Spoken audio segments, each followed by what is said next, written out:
Assalamualaikum warahmatullahi wabarakatuh. Kita akan membuat masker yang kelihatannya mudah ini. Yuk kita buktikan apakah memang benar mudah. Siapkan kain berukuran 40 x 20 cm. Jika ingin membuat banyak, teman-teman bisa membuat pola seperti ini. Kemudian siapkan juga tali yang memanjang, masing-masing ukuran 90 cm dan lebar 4 cm. Balik kainnya sehingga permukaan yang buruk berada di atas. Lalu kita lipat masing-masing ujung 2 kali dan masing-masing lipatan selebar setengah senti kira-kira ya. Teman-teman bisa menggunakan jarum pentul untuk menahan posisinya. Kalau orang bule itu suka menggunakan setrika, kalau kita orang Asia cukup digosok saja dengan tangan atau pinggir meja ya. Menggunakan kain katun Jepang sehingga nurut ya dibentuk seperti itu. Kalau kain lain misalnya Oxford atau Aero itu memang agak susah, yang sabar saja.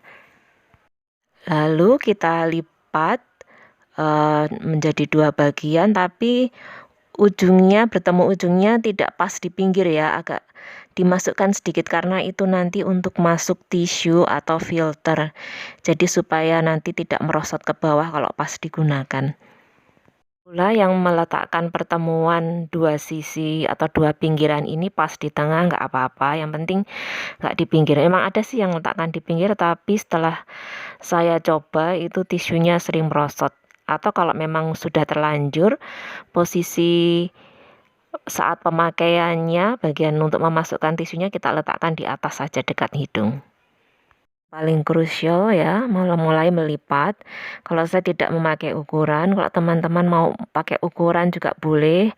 Biasanya 2,5, 1, 2,5, 1, 2,5 seperti itu ya, dikasih titik di kanan kirinya supaya nanti waktu melipatnya bisa seragam dan rapi. Oh iya, jarak lipatan dari atas atau dari bawah itu sekitar 4 cm ya. Tidak persis seperti itu, tidak apa-apa. Kalau teman-teman ingin lipatan yang lebih lebar, kainnya dipanjangkan lagi aja sampai 50 cm. Mulai memasang tali, mohon diperhatikan posisi badan masker. Bagian yang untuk memasukkan tisu itu diletakkan menghadap ke atas. Kemudian talinya kita pasang seperti gambar.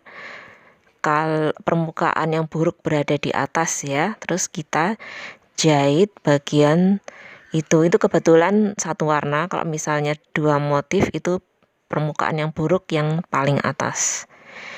Kemudian kita jahit. Untuk bagian ini tidak harus pakai mesin ya, bisa jahit tangan. Yang penting ini kita kunci dulu posisinya.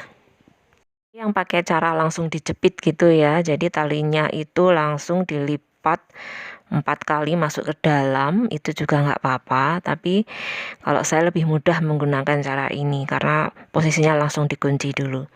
Selanjutnya masker kita balik ya, sehingga badan masker yang tidak ada tempat masuk tisunya itu berada di atas. Itu nanti talinya akan kita tarik ke depan, terus kemudian kita lipat menyerupai bisban seperti itu ya. Jadi dia langsung terbentuk seperti itu sehingga lebih mudah ya kan. Jahitnya kita mulai dari ujung tali ya. Jadi jangan sampai terpuntir ya. Jadi kita pastikan dulu letaknya ujungnya searah sama yang sudah menempel di badan masker tadi. Pertama ujungnya kita lipat dulu, kemudian baru kita letakkan di bawah mesin jahit. Lalu dijahit, pastikan posisi jahitan berada di sisi lipatan ya, sisi pertemuan lipatan maksud saya, pinggir banget gitu ya, makanya nggak apa-apa pelan.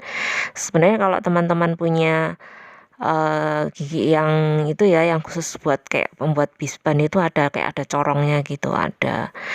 tapi saya nggak punya, jadi seadanya saja. Talinya ini saya tidak menggunakan katun Jepang, saya pakai Aero. Atau kalau ada Wolfish juga bisa, pokoknya yang kayaknya lemes-lemes gitu ya, itu bagus buat tali. Karena nanti diikatnya di kepala itu enak, bisa nurut. Sekarang kita sudah sampai di badan masker, kita rapikan dulu supaya nanti penampilannya bagus. Pelan-pelan saja. Lipatannya itu harus menutup jahitan yang pertama tadi, yang untuk mengamankan posisi tadi ya. Tidak menggunakan bisban, padahal bisban itu enak ya, tinggal ditangkupkan saja, tidak perlu dilipat-lipat ke dalam seperti itu, karena belum menemukan yang cocok saja. Kebanyakan yang saya temui itu yang bisban yang kaku sama bisban yang licin, jadi kalau diikat dua-duanya sama-sama tidak enak. Kalau masih belajar, sering-seringlah berhenti sebentar untuk merapikan posisi dan melihat bagian belakangnya. Apakah benang yang pertama tadi sudah tertutup dengan kain yang sekarang ya, tali yang sekarang atau tidak, jahitan tali yang sekarang. Jangan sampai jahitan yang tadi kelihatan ya, walaupun tidak apa-apa tapi secara estetika ya kurang rapi. Tali sepanjang 90 cm itu ya kadang susah ya kita terapkan di kain, apalagi kalau kain-kain sisa jadi harus disambung-sambung. Nah, teknik nyambungnya ada sendiri ya, kita pakai serong supaya tidak muntir-muntir talinya, tapi kalau masih belajar nggak apa-apa, disambung biasa saja, tidak apa-apa, apalagi kalau cuma dipakai sendiri ya, belum dijual. Sedangkan untuk ukuran talinya ini standar saya ya, 90 cm. Saya pernah beli yang ukurannya sekitar 70 cm, itu kurang panjang. Jadi karena kepala saya besar, jadi saya pakai yang 90 cm saja biar bisa digunakan untuk semua ukuran kepala.